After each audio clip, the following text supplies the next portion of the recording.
Let's go here. Let's go to the fundamentals. Okay. Yeah, let's do it. Okay, first of all, let me have another ball. What's going on, everybody? Welcome back to this very special Good video. Today we are meeting the legend himself, Jack Nicklaus. We are so thankful to Play Yellow for this amazing opportunity to spend some time with Jack. They're an amazing foundation started by him and Barbara, and we've been lucky enough to work with them on a clothing collaboration that will be available at the Memorial Tournament this week in the fan shop. Thank you as well to you guys for making all of this possible. It's really hard to put it into words, but we cannot be more grateful and thankful for this moment today to meet Jack. Not only are we going to be able to play a little golf with him, putt, but we also get to meet him, have some lunch with him, sit down, pick his brain, not only about golf, but also his life. And we're excited to take you guys on the journey. All right, y'all, today's the day.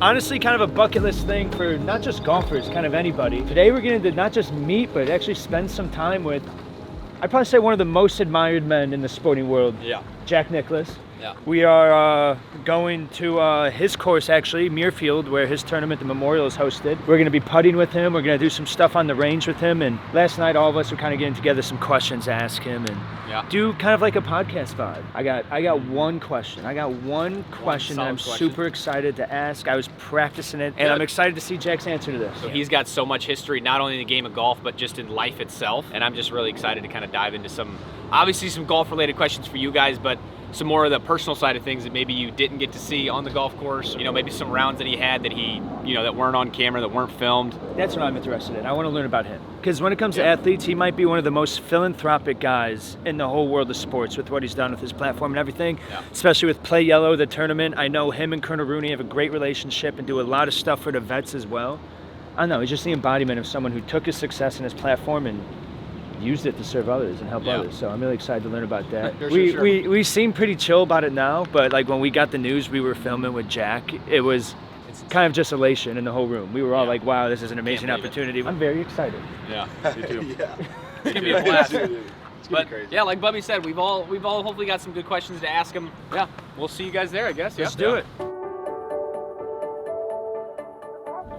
All right, boys, we're here. Old Muirfield, the best driving range in the world. Oh also. my gosh, It'll be dude, like a actually, 360. It's so cool. That's not even oh, it is a putting green. No, it's not. No, it's just That's just not even grass. a putting green. That's just grass. That's just the grass here, dude. Oh, Damn, that's beautiful. This is unbelievable. We're getting to meet the one and only Jack Nicklaus today. Just the fact that we're all getting to meet him is insane. One of the greatest of all time. Just the fact that we're even in this situation is insane. Shout out to Play Yellow for making this happen. Shout out to Muirfield Village. Shout out to the Memorial Golf Tournament. All right, y'all, we've made it to the putting green here at Muirfield, and we are joined by Amy, who is the CEO of Children's Miracle Network. Thank you for joining us, Amy. thank We you. appreciate you. Thank you. We appreciate all of you being here. So we're excited to be here and celebrate at Muirfield Village our Play Yellow program, which is a program that Children's Miracle Network Hospitals has with Jack and Barbara Nicklaus and the PGA Tour, where we support children's healthcare through the game of golf. Ooh, this is amazing. Before we get started with this lesson with Jack Nicklaus, I'm super excited. Amy's going to tell us a little bit more about what's going on today. So Children's Miracle Network Hospitals, we are a national not-for-profit that supports 170 children's hospitals all around the United States and Canada. And we provide that support through raising of funds, through our corporate programs and our corporate partnerships. So we're excited that Play Yellow, one of our programs, is here this week at Jack's place with the big Memorial Tournament presented by Workday. And we're incredibly excited to have all of the team here from Good Golf so that we can raise more awareness about the needs for supporting children's healthcare. Hey guys. How you doing, sir? How's it going, Mr. They Nicklaus? look like they're all Sean. Hey Sean. Yes, sir. Nice to meet you. I'm Mo. Mo. Pleasure to meet you. I'm Tom. Tom, how you doing? Good, nice to meet you. Brad Dalkey. Hey. Nice to meet you. Yes, sir. Blake Mullen. Nice to meet you. We've met before. We have, yes, sir. Garrett, Hey, guys. nice to meet you. how you doing, Matt? Nice to meet you. Nice to meet you, Jack. Steven, how you doing, brother? Well, thanks for coming and doing it. Oh, I met you before too, I think. Maybe. I've done a lot of stuff with Colonel Rooney, so that might be yeah, what it's through. Yes, sir. Yes, sir. So what are you guys doing? We're going to do a little putting, maybe get some putting lessons. I know some of us might need it, so. Yeah, I need one, so you guys help me. Now, first of all, I'm going to apologize for not letting you guys play today. We had, I think it sent a bad message, and I'll tell you why. You know, we closed the golf course yesterday for the superintendent did for 100 and some guys who paid a lot of money to be part of the Memorial Club, and they play every Saturday before the tournament. And I think to send out a group that's not the tournament the next day, it sends a bad message to them, and so I apologize for that. Totally. Yeah, Okay. But anyway, I hope you understand that, and understand why we did that. So, but we'd love to have you come back and play anytime you want. We'll organize it and have you, Appreciate that. when you want to come in town, you're more than welcome. Okay? Yes, sir. Thank you very much. Yeah, Oh, yeah. absolutely. Absolutely. Well, you got a beautiful place here. It is a pretty place. How many of you have been here before? I think most of us. Most of us have. Yeah. We played on the road trip. Yeah. So This is my first time. Yep, first time as well. Your first time? Yeah. that's why you only got one good on your hat rather than two. Exactly. I earned that other one. Tell me, where did Good Golf come from? Where did you get that name? I guess technically, Kendrick, you came up with the name, right? I did. Maybe. Yes, I did. Yeah, he had the idea of the name, and we kind of brought it to fruition. Yeah. So, Yeah. So what do you Here think we it are. means? yeah, Just like- 2 putts that are good. Oh, good. That's where Yeah. it came from. Yeah. You're like, You know, I heard good? that before. Yeah. I heard that one. First time I heard that was when I played with Clinton. He says, "Yeah, I'll give you yours if you give me mine." There you go. Good. So technically, they came up with the idea. Jack's idea. Kendrick, Jack, I got the idea. You don't understand that when you're dealing with a president, the president wants to make his putt no matter how long it is. So he sits there with a 10 or 12 foot putt. He says, "How long is yours?" You know? Yours is good. Is mine good too? That's exactly right. So he's an OG good. That's right. The first good member. Honorary. That's right. I'm an honorary good man. That's right. Yes, sir, you are. Well, what changes can the players expect this year at on the course? Because I know that this is your baby. And None. We didn't make it one change this year. no changes from last year, huh? Nope, not a change. We didn't. The year before we changed 16 a little bit. The players had, complained, as you might say, because they had a hard time with the hole. It was a very difficult hole. Yeah. And so we opened up the front of it. Okay. And but I left the last half of the hole the same. But the first hole I left them a bailout to play short if they want to. They could do that.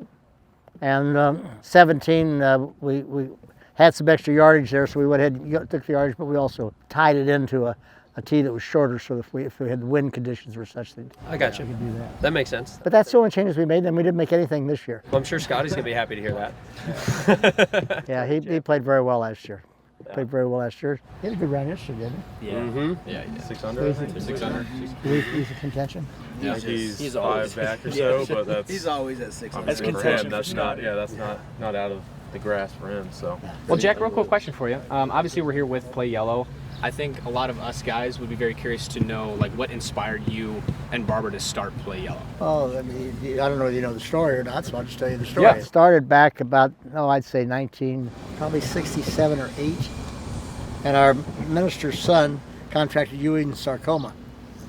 And Mary Lou called Barbara and says, would Jack talk to Craig? And I said, of course Jack would talk to Craig. So I went over and talked to him, saw him. We started to develop a relationship. And one day I won a tournament. I called him after the round and I said, how you doing, Craig? He said, good. He said, I enjoyed it today. He said, you know why you won today? And I said, why is that, Craig? He says, I wore my yellow lucky shirt, or my lucky yellow shirt.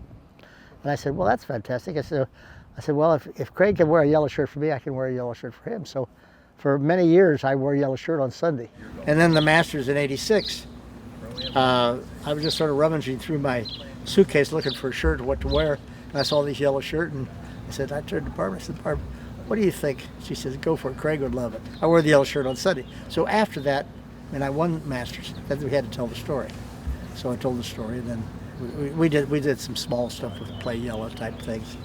And then a Children's Miracle Network came to us and said they'd like to figure out through golf, how can we raise $100 million? So we went to the tour, we talked to Jay.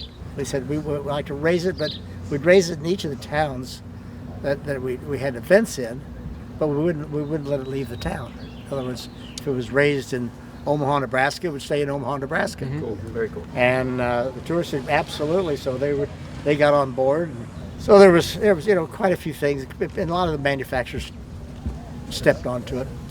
And I think I don't know what you've raised now, but I know through about after the first 3.5, 4 years, it was about 135-40 million. Where are you now? Yeah, we're over 150 million right We're now. over 150. Have we reached the Yeah. 5-year period yet?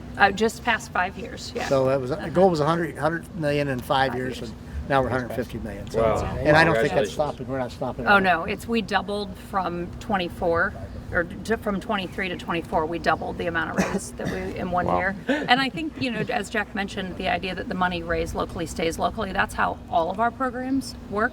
So we have 400 colleges and universities that do dance marathons, and they raise money that goes to the Children's Hospital that's in the community where they're at.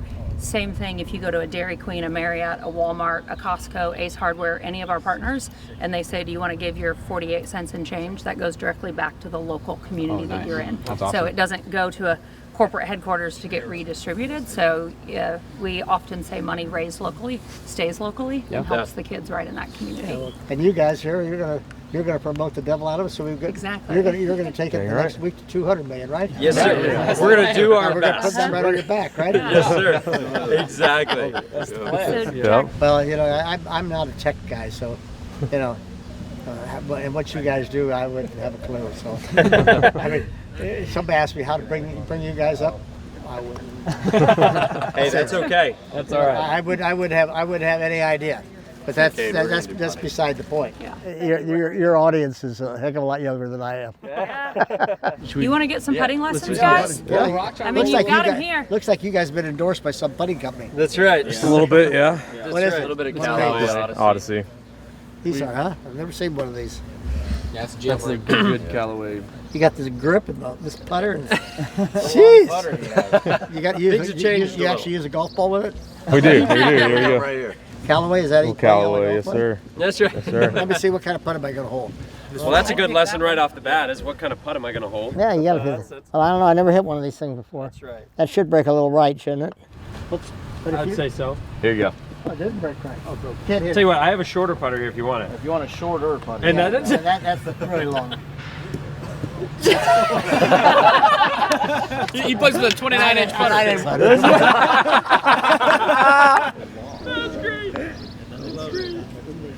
There's definitely good left. I would not have read that through here, Jack. I would bet that would have broken towards the ocean. Which way is the ocean? We kind of got one on both sides. Yeah, we got Which one you want? Johnny Miller would have said it went towards Lake Merced, I think. Boy, look at this thing. This thing's really A little alien. It's an alien putter. hard to line up this silly thing. Going. Yo! Well, maybe that's my I bet problem. you'd make it with putter. Well, let's find out. Let's find out. Please make it. First one. Please make it. Just the greatest thing. Just how do you do it? Hold it up here? Yeah, you gotta imagine. Go. Let's see. I got to try to figure out how to grip this thing now. That's right. I got it. You got it in? Maybe I'm using the wrong hand. Maybe That's right. Maybe I ought to You do gotta a go cross lefty. hand. Let's do a cross hand. That's too good. Maybe not. What if you use this end of it? Is this end better? That's right. That didn't work. That didn't work. Okay, we'll knock in with this. Now that I've got the line. Stretch. You didn't Stretch. beat. Yes! You found your putter. Found your putter. What a great putter. You never watching that putter? Never watched that Never putter. watched Remember, I kissed that putter now. That's right. And I got all the fertilizer on my lips and everything. That's right. So are you familiar that there's going to be people jumping in on Friday afternoon, the Patriot Parachute team onto 18 fairway? You guys are doing it, aren't I think you're going to see Who's doing it with Tom him? and I. Myself. you too? Yes, sir. Have you ever done it before? This is my second time jumping. He has. I'm going against my will. Oh yeah, this is from your video. First time? Yes, sir. You're going to jump out of a perfectly good airplane? Yeah, but I heard there's room for one more if you want to go up. No, I'm all right. So what are we going to do? Am I doing putting lessons? I think you're going to give one of us a putting lesson, if that's okay. Oh my Lord, who was the worst? He's a pretty good putter. Pretty good putter. I'm not bad, but I'd love one. I think Sharp get up there. Yeah, let's see. All right. Perfect. Where do you want me? You want me putting over here? Yeah, you knocked, let's knock the same one I Yeah, sure. eventually knocked it in. That's right. What are you doing there? I'm lining it up. I'm lining it up. Do you hate that? What? Yeah, I think that looks ridiculous. All right, that's the dumbest thing I've ever done. We'll be done doing that, I Jack. see guys doing that, and I'm sitting there saying, how in the world can they sit there and give all this guy? Yeah, what is that nonsense? What is that nonsense? Just take the ball, hit the player behind it, knock it in the hole. Pretty good fundamentals right there. Not bad what there was of it, you just need a little bit more of it. Hey, that's not That was a pretty good putt. Thank you. That was a good putt. Come on. Oh, why does he need a putt unless he's got a good stroke? You know, you want to know the fundamentals that I think that are good on you? Get the ball there, maybe? No. Sure. Let's go here. Let's go to the fundamentals. Okay. Yeah, let's do it. Okay. First of all, let me have another ball. Okay. Let's stand up and line it up. Okay. Drop it from his eye. Yep. Pretty close, right? Okay, that was pretty close, yeah. Let's try it again. Okay. I think we can do better than that. Where's your eye? Right there. There we go, hit it. See, That was that's good. right on the top. Okay. Good. That's good. So you're on line. Yeah. The second thing is your putter shaft. Okay. Let's see your putter shaft there. Line it up. Your putter shaft. So your putter shaft here fundamentally should not be back behind it. Shouldn't be way in front of it. Should be either even or just slightly in front. Okay. Yep. And you are. Okay. Your hands are opposite, polar. They're you got one going this way and one going this way. They sort of not twisted. I do it a little differently. I take it under, so this hand can't twist anymore. I pick it and then I take this here, and I usually basically put with the right hand under there and guide with the left. Okay. Love that. Kind of like that. Locks it in place. That's pretty good. Yeah. Then you get that stupid line on there. You line that up with the stupid lines you hit on the What a dumb, stupid line that is. And you get all the stupid lines all together, then you take it back and hit it. Perfect. That's a pretty good stroke. Man, Jack, that felt really solid. I kind of like this tucked Well, I'll left tell you hand underneath. where I got that. I got that in 1955, I think it was. And I can't remember his first name. There's two brothers. They were Foot brothers from California, and they both ended up playing the tour. But one of them, they start there and putted this way. And they put the left hand over this way so that they couldn't turn it any further. Yeah, I like that. Locks it in place. It locks it in place, and then put the right hand behind it to where you're pushing it to the hole. So I sort of took that position this way. Rather than putting things this way, which it twists all kinds, which is all right. I took it and sort of went that way. And I like the ability to be able to not twist it anymore, but guide everything with the right and keep it from going left with the left hand. And I putted that way all my life. And you kind of putt like with an open stance too. Well, I putted. Which I love. I putted. You know, Get in there and make it, Jack. I'm left eye dominant, and when I stand over the ball this way, left eye, I don't see anything, and I don't know why, but I can't. So I try to figure out how can I make my right eye dominant, because I think your right eye puts you down and looks down the line. So that's why I got back behind the ball here. See, now I'm looking down the line, right here. I have my right hand behind. I got my right hand here behind this thing behind it. Put my left hand underneath it here. I am a little bit open. I went right in here and then pushed underneath it. See? I love that. Beautiful. That's the way I put it. I like your putter. And you won 18 majors with it, Jack, so I think it worked. I'm glad I didn't have to use one Yeah, of these my things. gosh, look at this joke. I think these are horrible looking things. Maybe all right if you want breakfast and make another omelet. Oh yeah. Climb. That would have been all right.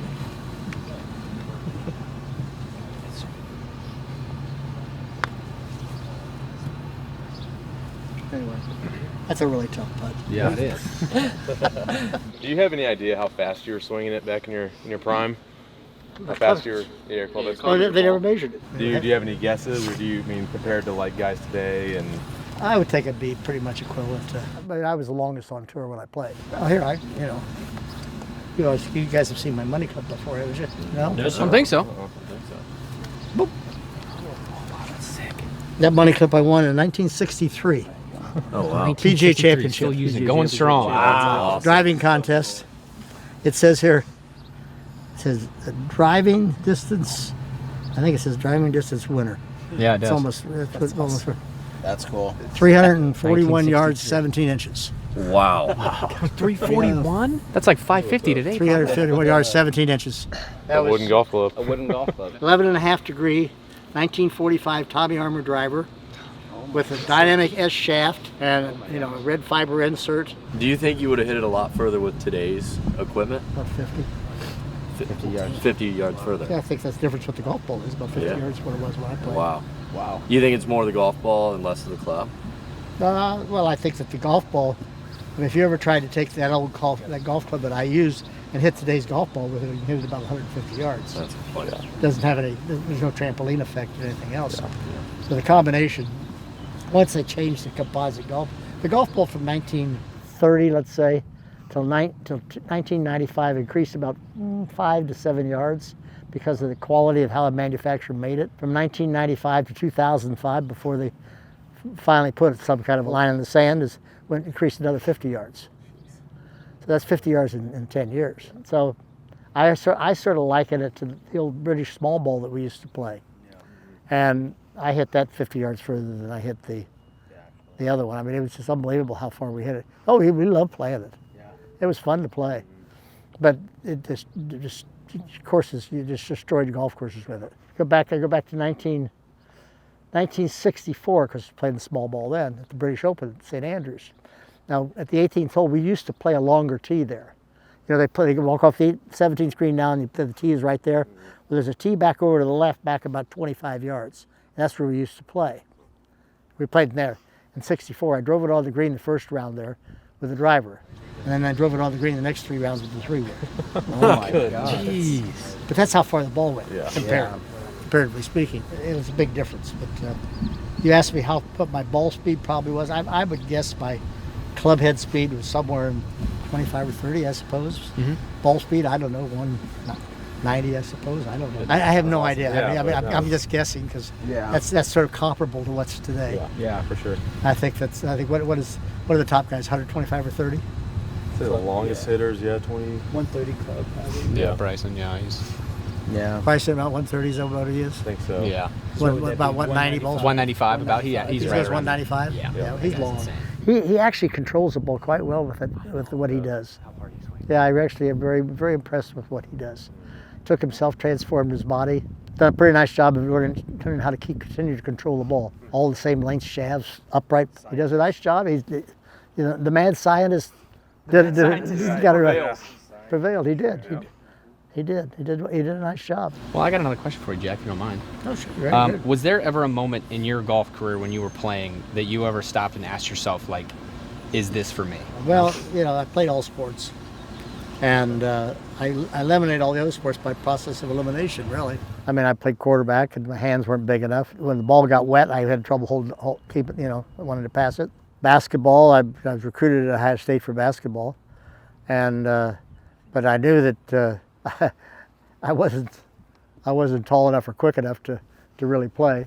I mean, I would have made. They won the NCAA when I would have played. I would have probably been 9th or 10th man on that team. And but I decided I didn't want to do that. I mean, where was I going to go with that? I wasn't going to go anywhere.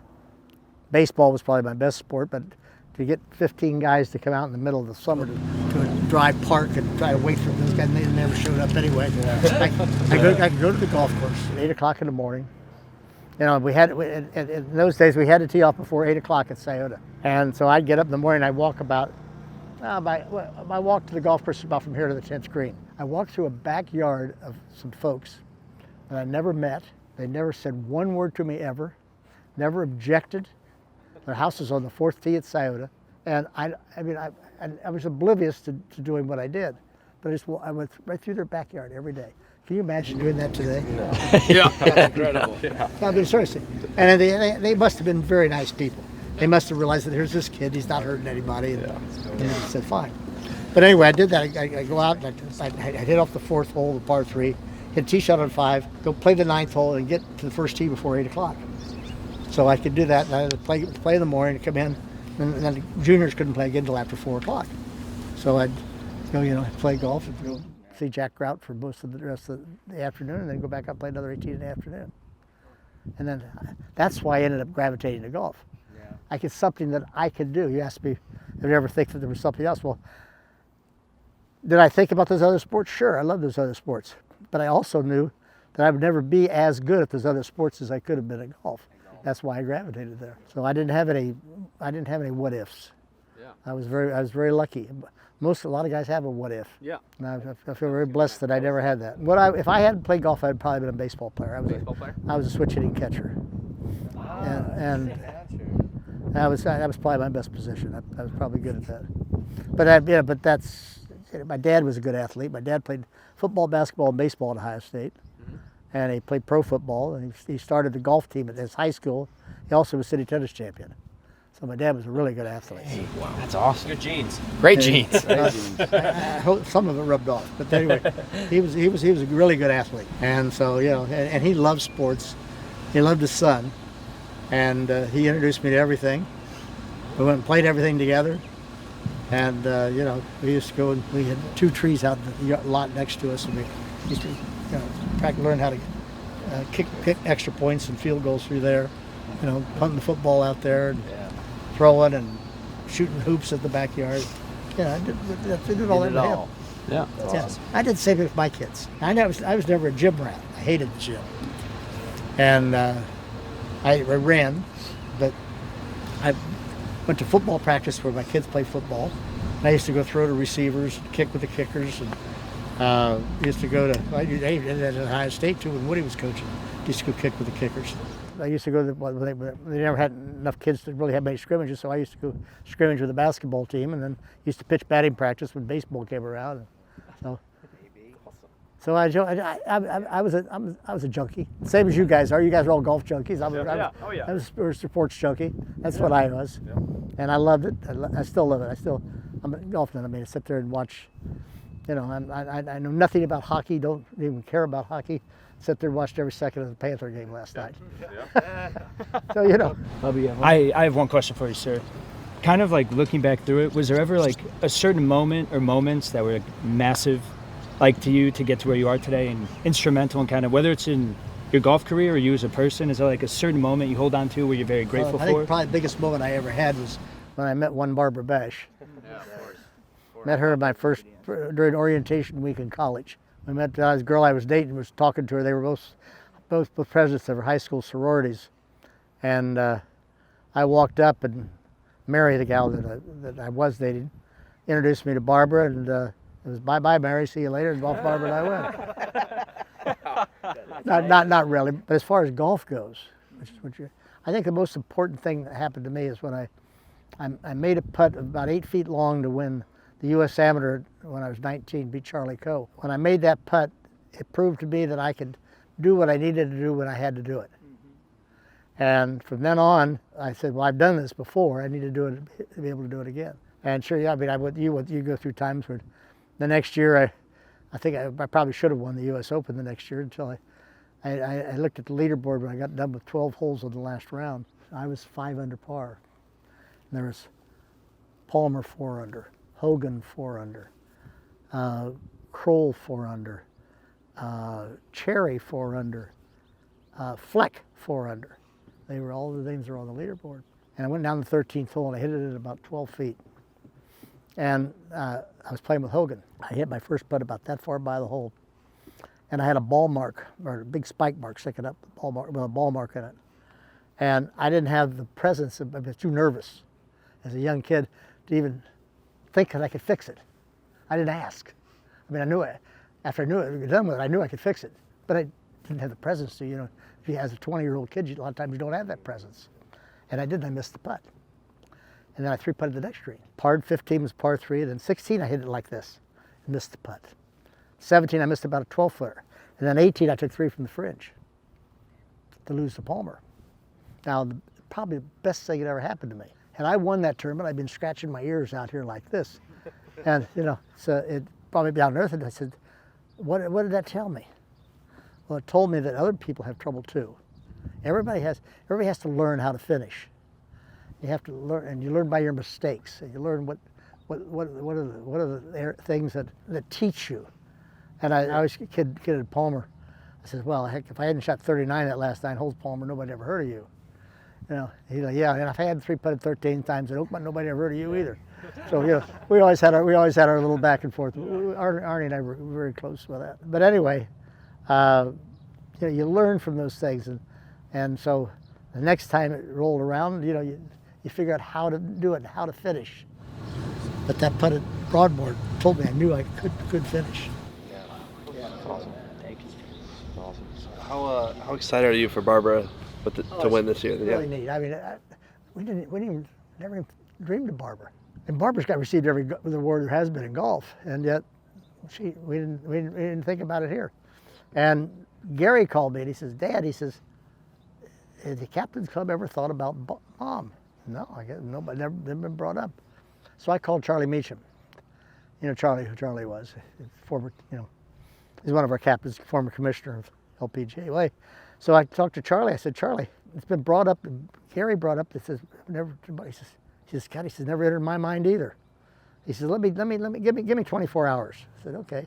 He called me back 24 hours. He said, Jack, he says, I canvassed most of the captains club, everybody, unanimous. We did this. I think, yeah, it's kind of neat. I mean, she has been, been my heart and soul for, 65 years now. Wow. It's a lot. Congratulations. Yeah. So it's a long time. Put up with me, I'll tell you that. And have her be honored here in her hometown, where she grew up, where I grew up, where she's meant so much to this tournament and the tour, all the tour wives and everything. What type of things she's contributed to the game. Pretty special. Yeah, that's awesome. Special. Incredible. Jack, I have one question. Who's your dream foursome? Well, it's 5. It's my 4 boys. I love that. Okay. But we can't play 5, so you want the ones that play tour. No, that's fine. No, That's a great answer. My answer's always been my dad, my future son, and then my little brother. Yeah, but if you take away my family, I think, and I would go back and I'd never played with Bobby Jones. I never saw him hit a shot. I would have loved to have played around the golf with Jones. I loved playing golf with Hogan. Hogan was he was unbelievable to watch play because he was so good. He struck the ball so beautifully. And I think Tiger. I mean, Tiger is just, I remember the last time I played with Tiger in a tournament was at Valhalla. Yeah. He won down there that year. Last time I played, it was 2000. I said, after I finished that round, it's time to pass the torch. he really, because I like Tiger. Tiger's really good. Where would you guys play? Well, if I had one round to play, I'd probably go to Pebble Beach. Yeah. I like what my record was at Pebble Beach. And what Pebble Beach is. I chose to end my career at St. Andrews because of what I think St. Andrews has meant to the game of golf. My second choice was obviously Augusta. Yeah, so my last 2 tournaments were Augusta and St. Andrews. And my last U.S. Open was at Pebble Beach. Oh, I love Pebble Beach. 3-putted my last green. No. Tough. I had tears in my eyes. I knocked it on the green and 2 at Pebble. And I was 60 years old, I guess, at the time. I knocked it on in 2. And I had a putt from here to that hole there, probably about, 25, 30 feet. And I had tears in my eyes. I hit it halfway. I stubbed it. And it was all right. But anyway, it was a nice place to finish up.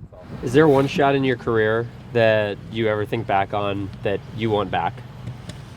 I don't have any that I want back that I played. Well, and that leads to my next question. Is there one shot that you want back for like somebody else? 2 of them. 2 of them. Yeah. Yeah, Trevino's chip in '72 at Muirfield. And had he not chipped the ball in at 17, I would have won the British Open. I would have held all 4 of them at the same time, because I held the PGA from the previous year, and I won the Open, and I won the Masters in the Open. That would have won the U.S. Open. Then Watson's chip on 17 at Pebble Beach. Yeah. It's Jack Whitaker's on the 18th green, telling me how great it is to be in my time, me winning my 5th U.S. Open. What was that? What was that? Watson running around the green. Yeah, he was running for sure. Yes, he was. That was a great chip. But I've never had a problem with somebody doing something good. Of course. Yeah. I never wanted to win by somebody's mistakes. Yeah. Win by my own play. I'd rather see that somebody else screw up. Of course. And they both.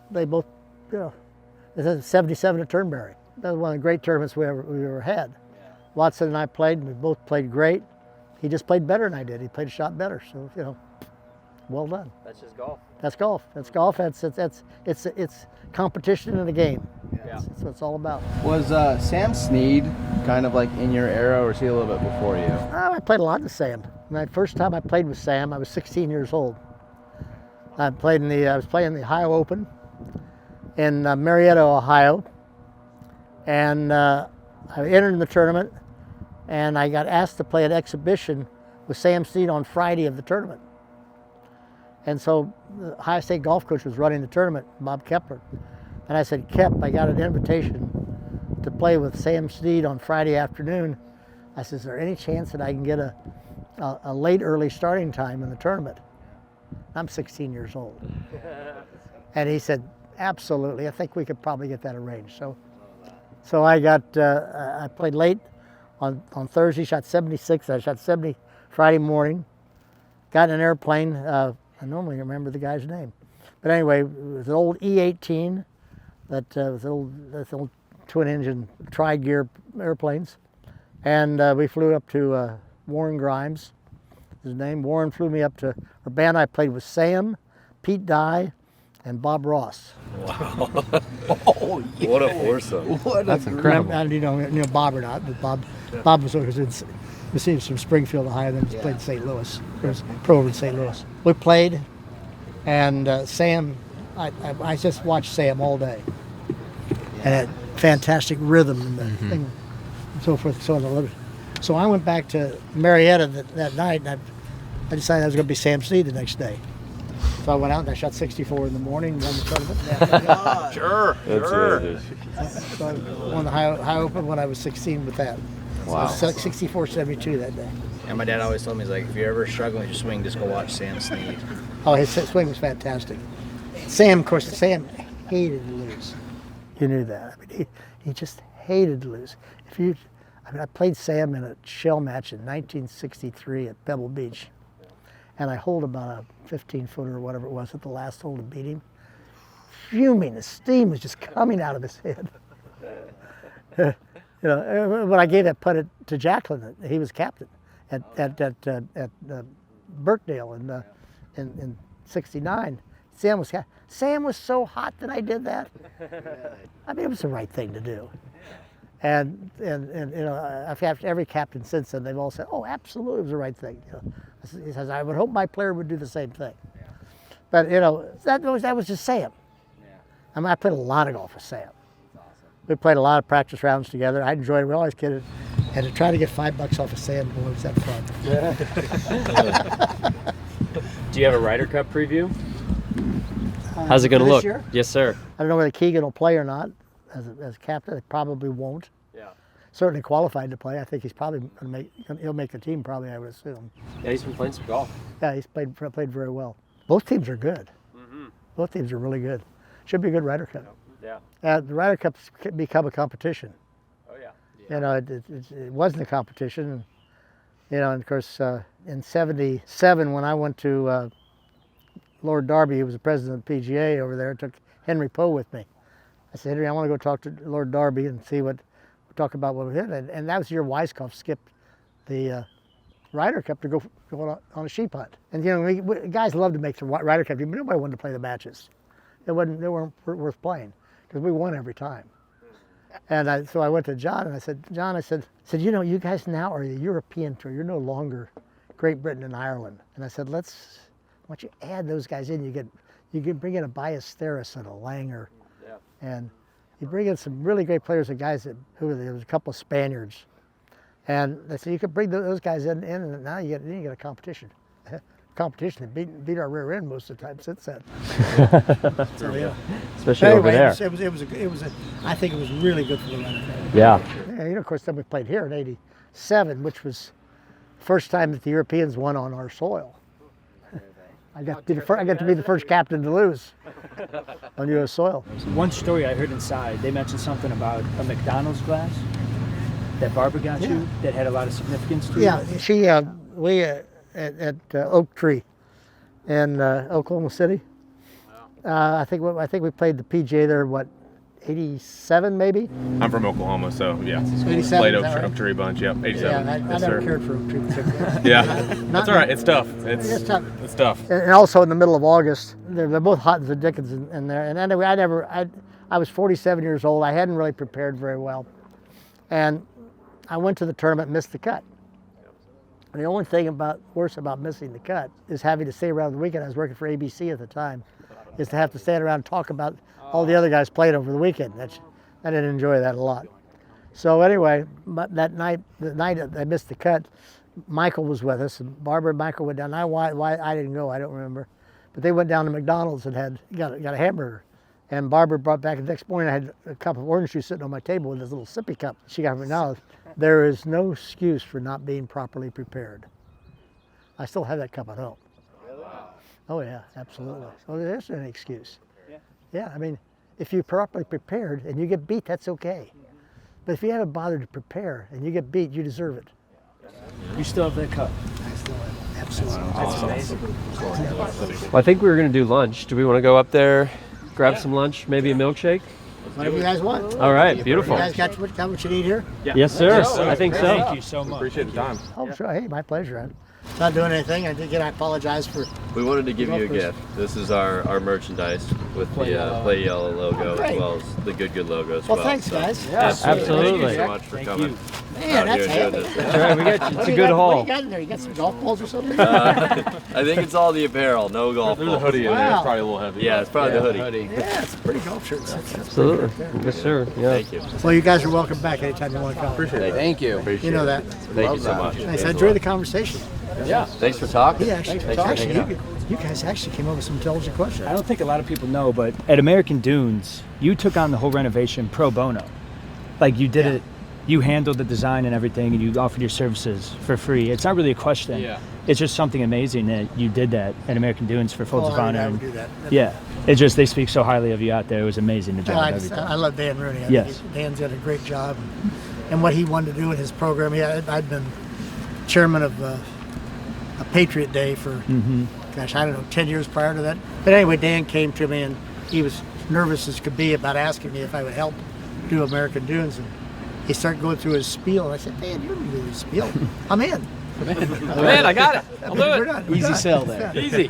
It's the exact story he tells too. It's cool to hear it from your perspective. Yeah. He's a great guy. He is. And I was delighted to do it.